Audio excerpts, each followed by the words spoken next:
محسن داوړ په افغانستان غیرت وکړ، پاکستان ته څه ځواب ورکړ، خو افغان چارواکي ولې غلي دي؟ سلام ستړي مشئ. د پښتون ژغورنې غورځنګ مشر محسن داوړ د پاکستان د بهرنیو چارو وزیر شاه محمود قریشي وروستیو څرګندونو ته توند غبرګون ښودلی او ویلي دي چې سړی حیران شي چې شاه محمود قریشي د پاکستان که د طالبانو د بهرنیو چارو وزیر دی. ښاغلي داوړ د پاکستان په پارلمان کې وویل چې قریشي په یو تلویزیوني خپرونه کې د طالبانو داسې ننګه کوله ته به وایي چې قریشي د هغوی ځانګړی استازی او د هغوی په استازیتوب غږیږي. محسن داوړ د پاکستان په پارلمان کې د پارلمان غړو ته وایي شرم دی د پاکستان لپاره. د پاکستان تر ټولو لوړ رتبه ډیپلومات هم د یوې داسې ډلې ملاتړ کوي چې هره ورځ په سلګونو بېګناه افغانان شهیدان او زخمي کوي. نه یوازې محسن داوړ د شاه محمود قریشي په وروستیو څرګندونو نیوکې کړې، بلکې د قریشي څرګندونو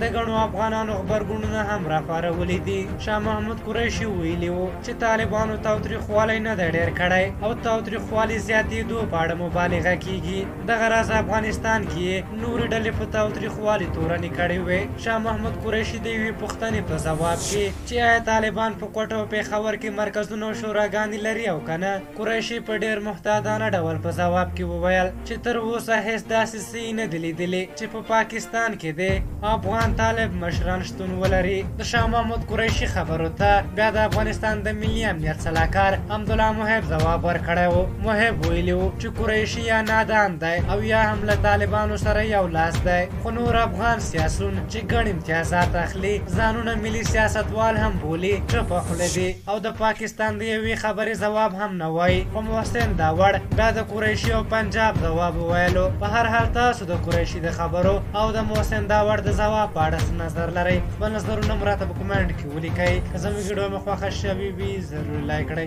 بیا ستاسو شوبر تر اعظم پړیو بخونکي خدای مو سپارم. د الله په امان.